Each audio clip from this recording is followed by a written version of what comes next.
Ендігі өтетініміз питондағы тип данных. Тип данных. Қандай тип данных бар? Қандай типтер бар питонда? Бірінші бүтін сандар. Бүтін сандарды integer деп айтады ағылшынша. Және бөлшектік сандар. Бөлшектік сандар ол float. Және string. String ол жай ғана сөздер, текст. Bool дегеніміз булевые значения деп айтады. Ол шын, өтірік, ағылшынша true, false-ты шығарып беретін значение. Сондай тексттерді, сондай сөздерді bool тип данных деп атайды. Ендеше сіздерге мына жерде біз өткен болатынбыз name, age деп. Ендеше осылардың мысалы типін білу үшін қалай жазамыз? Типті білу үшін мына жерде print, жақшаның ішінде type. Енді name'ның type'ын білейік, мысалы. Қазір мына жерде run жасамаппын. Енді name'ның type'ын білетін болсақ, name ол str. Не үшін? Себебі мына жерде тұр. Name бізде арна дегенге тең. Арна ол текст, сондықтан string. Ал енді ID-дікін білейік. ID-дікін білетін болсақ, ол integer. Не үшін? Себебі біз мына жерде ID-ді сандармен жаздық. Егерде, қараңыздар, назар аударыңыздар, егерде мына жерге мен егер тырнақша қоятын болсам, осы сандардың екі жағына жүргіземіз, run жасаймыз, shift пенен enterді басқан кезде run жасалынады мына жерде. Shift enterді тағы да басамын да, қазір ID-дің type'ын қараған кезде не болады? Өздеріңіз жауап беріп көріңіздер. Бірінші string болады. Не себепті? Себебі мен мынау сандарды жақшамен жазсам, ол сан текст ретінде кетті. Мен оны текст ретінде бердім уже питонға. Мынау текст деп. Питон оны сан ретінде танымайды. Ал егерде мен осы тырнақшаны алып тастасам, онда ол сразу сан екенін біледі. Түсінікті ғой? Ары қарай өтейік. Мына жерде целый число бүтін сан 42 және бөлшек сан ол 3/14. Строка ол мына жерде примерлер бар. Енді осылардың print, осылардың типтерін көрейік. Дробное числоны көрген жоқпыз, осыны көрейік. Ол float. Қалғандарын білесіздер. Бұл integer болады, мынау string болады. Енді келесі. Целый число бүтін санға осындай сан қойсақ болады. Результат деген переменныйды аштықта, результат деген переменныйға біз мына целый число деген переменный 42 ғой ол. Осы 42-ге 10-ды қосамыз дедік. Сонда жауабы қанша болады деп ойлайсыздар? Жауабы 52 болу керек. Дұрыс па? Дұрыс. 52. Дәл осылай біз қосудың арифметикалық қосу амалын орындадық. Келесі. Результат. Дробное число. Дробное число бізде 3/14. 3/14-ті 2-ге көбейткен кезде уже шығып тұр. Мен ран жасаған болатынмын. 6/28. Яғни осылай сіз переменныйға арифметикалық амалдарды қолдана аласыз. Новая строка. Новая строка дегеніміз, новыйдан осындай переменный аштық, аты новая строка. Оған мына жердегі строка деген переменныйға тағы бір строка деген мынандай өзіміз мына строканы жаздық. Енді новая строка бізде пример текстовой строки с добавлением. Мына строкаға мына строканы қостық. Дәл қазір тағыда сіздермен бірге программа жасап көрейік. Input арқылы. Мысалы, кішігірім калькулятор жасайық. Былай жазып көрейік. Міне. Input. А тең input. Бір санды жазамыз. Одан кейін екінші санды жазамыз. Сосын екеуін print деген кезде уже сразу бізге а мен а плюс б-ны беру керек, қосындысын беру керек бізге. 1, 2, ол 1-ге 2-ні қоссақ 12 дегені қалай кетті енді? Себебі мынау бізге склеивание жасап жатыр. Көрдіңіздер ма?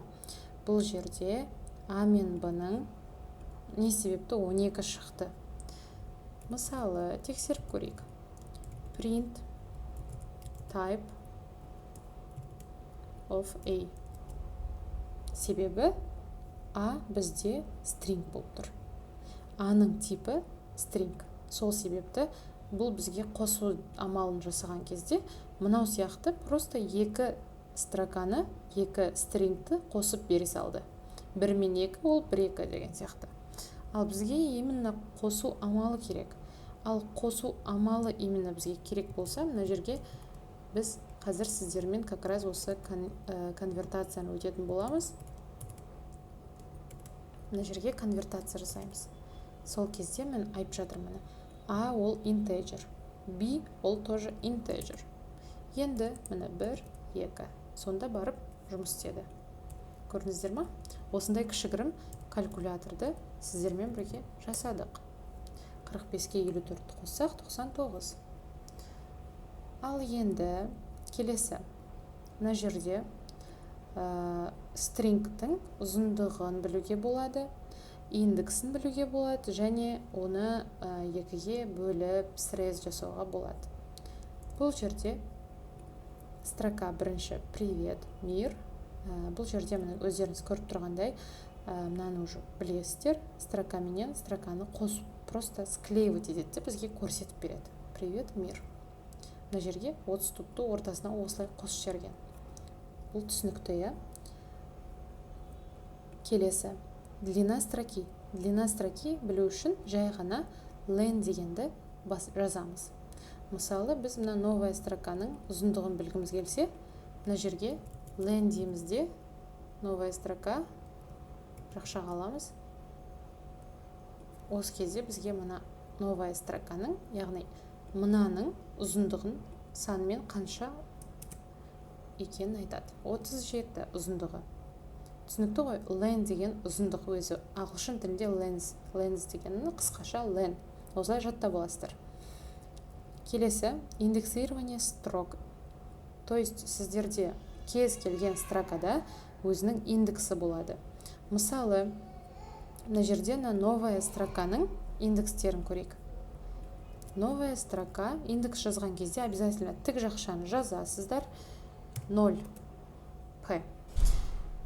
Индекс дегеніміз просто мысалы мына привет болса, мынаның p-ның индексі 1, r-дің индексі 2, қазақша реттік номері деп айтсақ болады. Новая строка, например, мына жерде бізде пример текстовой строки. Маған мысалы мына mrp керек болып тұрса, онда мен питонда әрқашан 0-ден басталады, білесіздер, 0, 1, 2, 3. Значит, маған үшінші индекс керек. Үшінші индекс m-ға тең. Түсінікті ғой? Осылай индексирование строк. Первая буква дегенді шығаратын болсақ, осылай первая букваны осылай 0-мен шығарсақ болады. Келесі срезы строк. Срезы строк ол яғни просто өзіңізге керектіні ғана шығару. Мына жерде 0-ден бастап 5-ке дейінгі индексті ғана көрсетеді. Мынандай қос нүкте тұрса, мына жерде бірінші start, екінші end. Қайсыдан бастап, қайсыған дейін көрсету керек, индексті указывать етеміз. Мына жерде 0-ден бастап привет деген. Мен, например, егер 6-ны қоятын болсам, привет сөзі полностью шығады. Бұл түсінікті ғой, сіздерге. Дәл осы жерде сіздермен бірге мынандай нәрсе жасасақ болады. А дегеніміз input болсын. А деп осындай бірге жазайық. А дегеніміз кез келген бір сөз болсын, string болсын. Осы жерде print дейміз де, былай жазайық. Мына жерге мен print алғашқы саны, алғашқы әрпі деймін де, алғашқы әрпі. Мысалы басында сіздерге f-пен көрсеттім, f-пенен переменный егер осы жерге мен жазғым келсе f-пен жазуды көрсеттім. Қазір енді мынандай нәрсені көрсетейін. Алғашқы әрпі деп үтір қойып, мына жерге келесі шығарылу керек нәрсені жаза беруге де болады. Үтір қоямын да, алғашқы әрпі бізге а-ның а деген бір текст болса, оның алғашқы әрпін біз қалай табамыз? Егер де а деген кез келген бір текст қазір жазылады, біз кез келген текстті жазамыз переменныйға, string переменный. Енді оның алғашқы әрпін алу үшін не істейміз? Өздеріңіз жауап беріп көріңіздер, қазір мен айтпай тұрып, жазбай тұрып. А деп жазамыз да, индексіне обращаться етеміз. Индекс тік жақшамен жазылады, оны білесіздер. А тік жақша қойылады. Мына жерде 0 десем, ол маған алғашқы әрпін шығарып береді. Дұрыс па? Дұрыс. Кез келген нәрсе қазір маған J шығару керек, ең бірінші. Міне, алғашқы әрпі J. Вот сіздермен уже кішігірім өзіміздің бір осындай бір приложениеміз, кішігірім бір осындай функциямыз жаздық, былайша айтқанда функция емес, қалай айтсақ болады. Кішігірім біз осындай кодты жаздық, рабочий код. Енді алғашқы әрпін жаздық, жарайды. Ал енді маған керегі print ұзындығын жазайық. Сіздермен бірге ұзындығын жазуды бәріміз білеміз.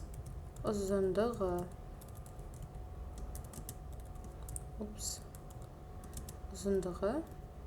осы жерге үтір қоямыз. Ұзындығын жазу үшін қандай? Өздеріңіз жауап беріп көріңіздер қазір іштеріңізден. Ұзындығы ол len, дұрыс па? Бірақ функция, len деген функция ғой. Осындай len жазған кезде обязательно ұмытпаймыз, жай жақша ашылып жабылады. Осының жай жақшаның ішіне жазамыз. Және де shift, егер де ұмытып қалсаңыздар, не істеу керек екенін, функцияның не беретінін, сіздер осылай shift тапты бассаңыздар, осы len туралы көрсетіп береді. Len дегенің не екенін. Міне. Return the number of items in a container. Мына жерде қанша номерден, қанша индекстен тұратынын шығарып береді дейді. Len A. Ұзындығы 8, алғашқы әрпі D. Көрдіңіздер ғой.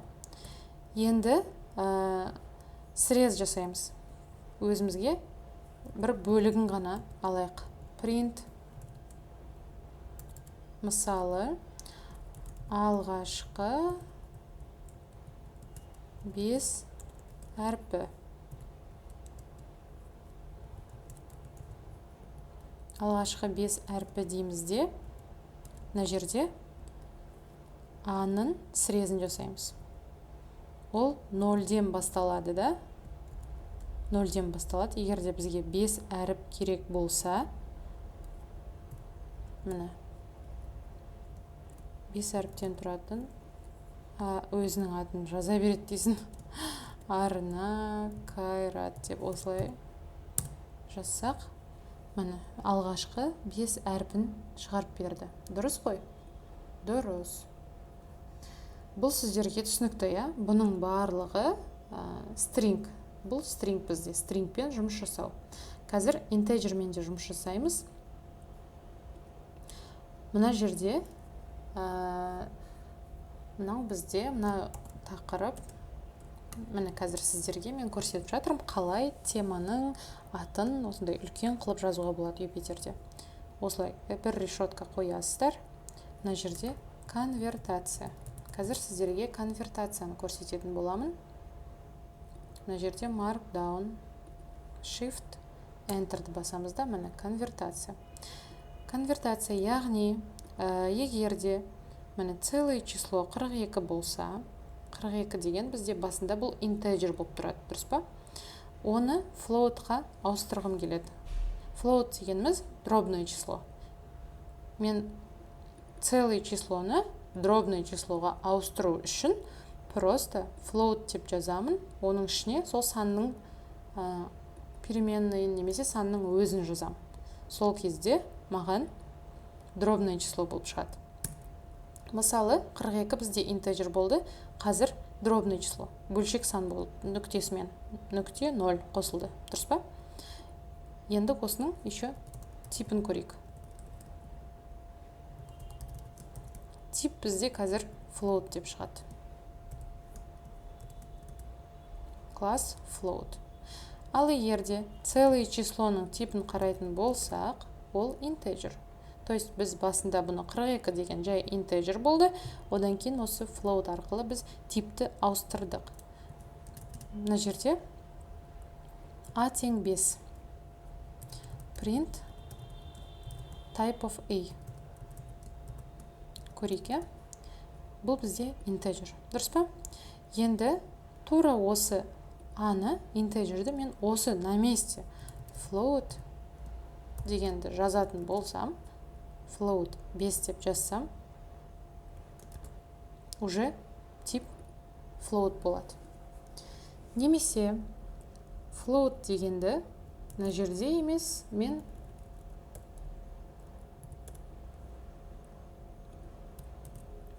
мында да жазалам. Бірақ, конечно, смысл жоқ, да?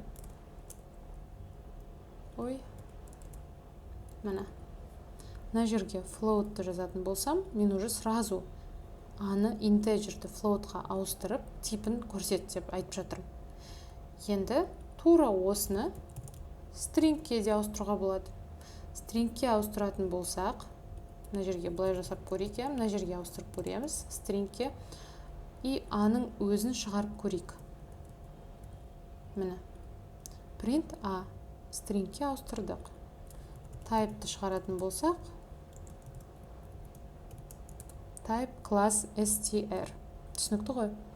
Мына жерде integer, дробное числоны наоборот интеджерге ауыстырып жатырмыз. Бұны да мына жерде түсіндіре кетейін сіздерге. A дегеніміз мысалы бір осындай бір integer болсын. Ой, дроп, қазір бізде float қой. 3.4 деп тұр.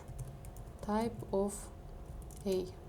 Float себебі нүктемен жазылып тұр. Ал енді мен осыны интеджерге ауыстыру үшін просто былай int деп жазсам, класс int болып кетеді. Бұның type, бұның типін біз қазір конвертация жасап, сразу ауыстырдық. Сонда мына точкадан кейінгілердің бәрі жойылып, жай ғана бөлшектегі бүтін сан ғана қалды. Стрингті көрсеттім, міне. Келесі енді арифметикалық операцияларға көшейік. Арифметикалық операциялар, яғни Pythonда сіздер кез келген арифметикалық операцияны жасай аласыздар. Былайша айтқанда, Python заменяет калькулятор вам. Бұл жерде мысалы результат деп созбай с деп қана қояйыншы. А дегеніміз 5, Б деген 3, осының плюсы. Бұл 8. Дұрыс қой. Енді минусын көрсек, 2. Просто осылай минус деп жазамыз. Енді көбейтейік. 15 болу керек. Дұрыс. Енді мысалы 6-ны жазып көрейін. 6-ны бөлеміз. Ой, мына жерге жазамыз ғой. 6-ны бөлейік 3-ке. 2. Бұл қазір бізге дробный қылып бөлді, дұрыс па? Егерде мен 3 емес 4 десем, мысалы 1-де 5 дробный бөлшек қылды. Ал егерде сіз интеджерді қалайтын болсаңыз, бөлуді 2 рет жазасыз. Сол кезде міне қалдықсыз бөліп береді бізге, қандай сан болса да. Қалдықсыз бөледі. Ал егерде бізге тек қана қалдығы керек болса, онда процент қоямыз. Процент қойған кезде ол қалдықы 6-ны 3-ке бөлсек қалдық 0 ғой, 0-ды шығарады. 6-ны 4-ке бөлсең қалдық 2, 2-ні шығарады. Түсінікті ғой? Процент ол қалдықпен бөлуді, именно қалдықты шығару. Ал енді дәреже деген бар. Дәреже дегеніміз ол 2 жылдызша.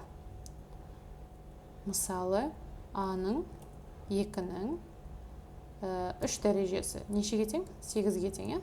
Дұрыс, 8. Осылай, мына операциялардың барлығын және осы жерге плюс пенен минус бар. Осының барлығын питонда орындай аласыздар. Тағы да үй жұмысына өздеріңіз кішігірім input арқылы калькулятор жазып көріңіздер. Мысалы, сіздерге бастап берейін. А тең, егер де мен жай ғана input деп жазатын болсам, ол калькулятор жұмыс жасай ма, жасамай ма? Print A плюс B. Жасамайды, сіздермен біз көрдік олай жасап. Не себепті жасамайды? Себебі бұл бізде string. Міне, 4 пен 5-ті жазсақ, бұл 45 деп өтірік шығарып береді бізге. Осындай қателік болмас үшін сіздер int деп конвертация жасасаңыздар болады. Int деген конвертацияны сразу принтқа мына жерге int деп жазуға болады, немесе мына input-тың алдына сразу int-ті қойсаңыздар болады. Int. Сонда сіздің жазған саныңыз сразу уже integer болып тип ауысады. Міне, 4-ке 5-ті қоссақ 9. Осындай кішігірім біз сіздермен калькуляторды жасадық. Үй жұмысына берем деп өзім сіздерге істеп қойдым. Және сіздерге дәл осы жерде мына решетканың не екенін түсіндіре кетейін. Бұл бізде комментарий. То есть код жазған кезде біз әрқашан осылай кодтың қасына комментарий қалдырып отырамыз. Мына жерде мен кез келген сөзді жаза аламын мына жерге. Мысалы, қазақша жазсам да болады. Қолданылатын амалдар. Қолданылатын амалдар. Ол оқымайды. Ол мен өзім үшін жазам. Бұл бізде, егерде решетка қойсақ, ол бір строкалық комментарий. Егерде сіз 2-3 строкалық комментарий жазу керек болса, онда біз нені қолданамыз? Міне. ABC 1, 2, 3. Мынау бізде комментарий. Енді бұл комментарий не себепті керек? Көбінесе кейін сіз уже код жазған кезде сізде мына блокнот полностью осылай толып кетеді. Осылай толып кеткен кезде өзіңіз түсінбей қаласыз, қай жерде не отырғанын. Осындай бір ячейкада, мынау бізде қазір әр түрлі кішкентай ячейкалар ғой. Міне, мына жерде де комментарийді көрдіңіздер. Длина строки. Осындай өзімізге түсінікті болу үшін, егер де мынаның орнында жай ғана бір әріптер болған болса, түсініксіз жазылатын еді. Бұл біріншіден мен өзім түсіну үшін, егер мен 3-4 ай өтіп кеткеннен кейін осы өзімнің кодымды ашқан кезде не жазғанымды, қай жерде не істегім келгенін түсіну үшін, және де компанияда осындай комментарий жазу өте маңызды. Бұл бізде комментарий документация кодтың. Яғни ертең егерде сіз ол компаниядан жұмыстан кететін болсаңыз, сіздің орныңызға келген басқа кодер, басқа дата сайентист сіздің жазған кодыңызды оқи алу керек. То есть для читабельности осылай біз кодты всегда комментировать етіп үйренуіміз керек. Біріншіден для читабельности, екіншіден өзіміздің түсінуіміз үшін, шатасып кетпеу үшін, соның барлығына комментарийны жазу маңызды.